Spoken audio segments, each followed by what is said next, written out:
Shalom saudaraku, dunia yang ajaib. Mari nikmati berkat Tuhan melalui ciptaannya.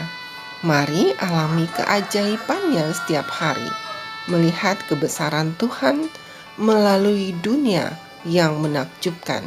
Yang ditulis oleh pendeta Doug Batchelor. Sebelum mendengarkan firman Tuhan, mari kita berdoa. Bapa kami yang bertata dalam kerajaan surga, Bapa yang sangat baik dalam kehidupan kami, Bapa yang mengasihi dan mencintai kami. Di pagi hari yang indah ini Bapa, kembali kami datang kepadamu, menaikkan puji syukur, limpah terima kasih atas kasih dan kemurahan Tuhan yang menjaga, melindungi, memelihara kami. Pagi ini kami bangun dengan kekuatan tubuh yang baru. Dan pagi ini Bapa, kami siap untuk mendengarkan firman Tuhan. Dalam nama Tuhan Yesus kami berdoa. Amin. Orang-orang terkenal. Judul renungan pagi ini, Mumi yang Menciut. Ayat ini terdapat dalam Markus 8 ayat 36 sampai 37. Apa gunanya seorang memperoleh seluruh dunia, tetapi ia kehilangan nyawanya? Karena apakah yang dapat diberikannya sebagai ganti nyawanya? Saudaraku, John D. Rockefeller Senior merupakan anak yang kuat dan bersuara serak. Dia dibesarkan sebagai seorang Kristen yang taat, tetapi sejak dini sudah bertekad untuk mendapatkan uang dan mendorong dirinya sendiri hingga batas kemampuannya. Pada usia 33 tahun, dia mendapatkan $1 juta pertamanya. Pada usia 43 tahun, dia mengendalikan Standard Oil, perusahaan terbesar di dunia. Pada usia 53 tahun, dia adalah orang terkaya di bumi dan satu-satunya miliarder di dunia. Kemudian di dalam tubuhnya mulai berkembang sebuah penyakit yang disebut alopecia, di mana rambut kepalanya rontok dan bulu mata serta alisnya menghilang. Dia menjadi sangat tertekan atas penampilannya, diperparah oleh stres yang terus-menerus sehingga membuatnya seperti mumi yang menyusut. Penghasilan mingguannya adalah $1 juta, tetapi dia hanya dapat mencerna susu dan biskuit. Dia sangat dibenci di Pennsylvania sehingga dia harus mendapatkan pengawalan siang dan malam.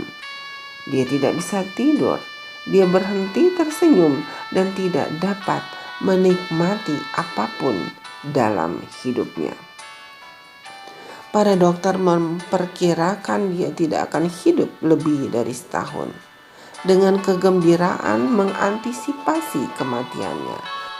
Surat kabar bahkan telah menulis berita kematiannya lebih dahulu. Malam-malam tanpa tidur itu membuat Rockefeller berpikir. Seorang teman Kristen memberitahu Rockefeller jika dia tidak mulai membagikan kekayaannya yang menggunung, maka hal itu akan menghancurkannya seperti longsoran salju. Seperti cahaya baru, John D. Rockefeller mendapatkan pencerahan bahwa dia tidak dapat membawa sepeser pun ke dunia berikutnya. Uang bukanlah segalanya. Keesokan paginya dia menjadi seorang pria yang baru. Dia mulai membantu gereja-gereja dengan kekayaannya yang banyak itu. Orang miskin dan membutuhkan tidak dia abaikan lagi. John D. Rockefeller kemudian mendirikan Yayasan Rockefeller yang mendanai penelitian medis yang mengarah pada penemuan penisilin dan obat ajaib lainnya. John D. Rockefeller mulai tidur nyenyak, makan, dan menikmati hidup. Para dokter telah meramalkan dia tidak akan hidup di atas usia 54 tahun.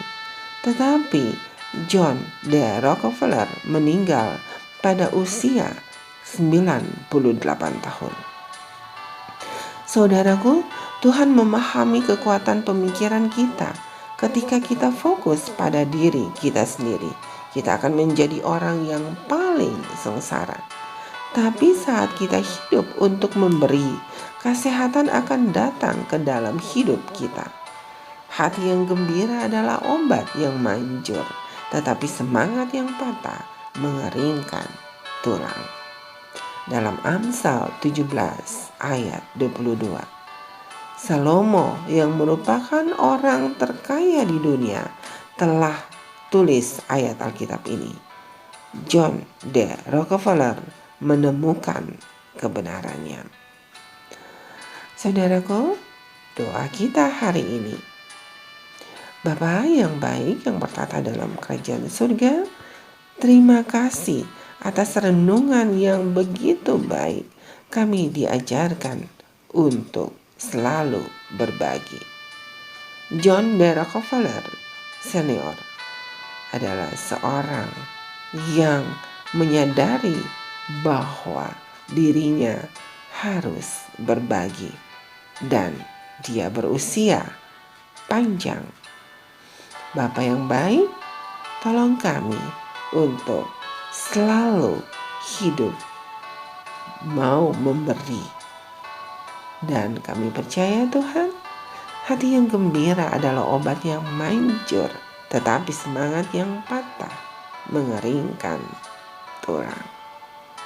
Dan John D. Rockefeller menemukan kebenarannya. Terima kasih Tuhan. Kiranya kami menjadi anak Tuhan yang hidup lebih dekat dengan-Mu. Amin. Demikian renungan pagi hari ini. Tuhan memberkati. Amin.